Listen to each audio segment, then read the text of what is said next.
ہے کیا؟ اراکان ایک زمانے میں آزاد مسلم ریاست تھی اور 350 سال تک یہ آزاد مسلم ریاست رہی ہے، اور میری معلومات کے مطابق چٹاگانگ بھی اس کا حصہ تھا۔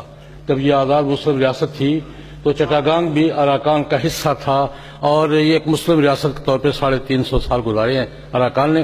اس کے بعد بدھ حکومت نے، برما کی بدھ حکومت نے قبضہ کر لیا تھا، اور جب انگریزوں نے بر صغیر پہ قبضہ کیا ہے تو انگریزوں کے ایجنڈے میں یہ بات آئی، انہوں نے یہ کام کیا کہ برما کو ایک وقت میں انہیں آزادی دی، چٹاگانگ کو کاٹ کر بنگال میں شامل کر دیا، اور برما اراکان کو اس میں برما کا حصہ بنا دیا، تو وہ تسلیم کر لیا۔ یہ اس مسئلے کا آغاز ہے۔ لیکن جو بات میں عرض کرنا چاہتا ہوں، میں اپنی معلومات کی بنیاد پر ممکن ہے غلط ہوں، برما کے اراکان کے ان مسلمانوں کی اصل مظلومیت کی اصل وجہ کیا ہے؟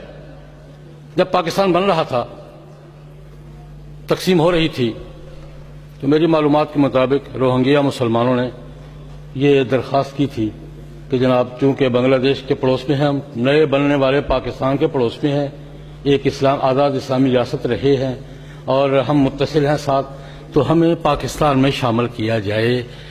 میں سمجھتا ہوں تاریخ کے ایک طالب علم کے طور پر کہ اراکان کے مسلمانوں کو اس خواہش کی سزا دی جا رہی ہے۔ میرا اندازہ یہ تجزیہ یہ ہے کہ اراکان کے مسلمانوں کو، روہنگیا مسلمانوں کو اس خواہش کی سزا دی جا رہی ہے جس خواہش کا اظہار انہوں نے تقسیم وطن کے موقع پہ کیا تھا کہ ہم چونکہ آزاد ریاست رہے ہیں، مسلمان اکثریت ہے، اس وقت تو مشرقی پاکستان تھا، مشرقی پاکستان کے ساتھ ملحق ہیں، اس لیے ہمیں ان کے ساتھ ملا دیا جائے۔ اور آج تک ان کو یہ سزا مل رہی ہے، 2 سزائیں مل رہی ہیں ان کو۔ ایک تو قتل عام کی جو صورتحال مولانا نور البشر نے اور ان سے پہلے ہمارے فاضل دوست نے بیان کی ہے، وہ تو ایک المناک داستان ہے، ایک اندوہناک داستان ہے۔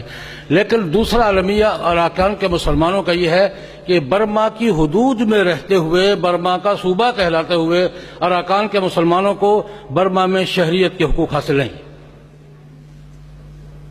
برمی حکومت ان کو اپنے ملک کا شہری تسلیم کرنے کے لیے تیار نہیں ہے، اور یہ بات میں ویسے نہیں گپ لگا رہا۔ اقوام متحدہ، باقاعدہ اقوام متحدہ کے نمائندے نے گزشتہ ہفتے انڈونیشیا میں کھڑے ہو کر یہ مطالبہ کیا ہے اقوام متحدہ کی طرف سے کہ ان بیچاروں کو برما کا شہری تو تسلیم کیا جائے۔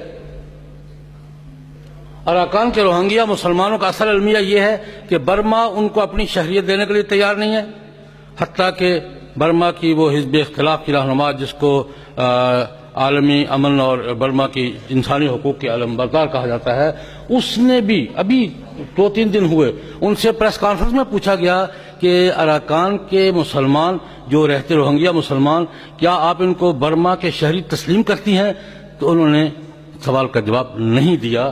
یہ وہاں کا ان کا اصل المیہ یہ ہے کہ ان کو تو برما کا شہری تسلیم نہیں کیا جا رہا، اراکان کو برما کا صوبہ تسلیم کیا جاتا ہے، اراکان میں رہنے والے مسلمانوں کو برما کا شہری تسلیم نہیں کیا جا رہا۔ اور یہ انسانی حقوق کے حوالے سے یا جس بھی حوالے سے دیکھا جائے اتنا بڑا ظلم ہے۔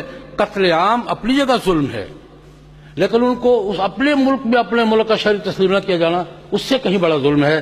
میں سمجھتا ہوں کہ یہ جو لوگ، میں سردار لطیف صاحب سے بطور خاص عرض کروں گا، اس فیلڈ کے عالمی سطح پر، عالمی فورمز پر اس مسئلے کو اس حوالے سے اقوام متحدہ کچھ نہ کچھ شور بچاتے ہیں، وہ جہاں تک بھی ان کے ہے، OIC نے بھی بات کی ہے، لیکن اراکان کے مسلمانوں کا کیس لڑنا ہماری سب کی مشترکہ ذمہ داری ہے۔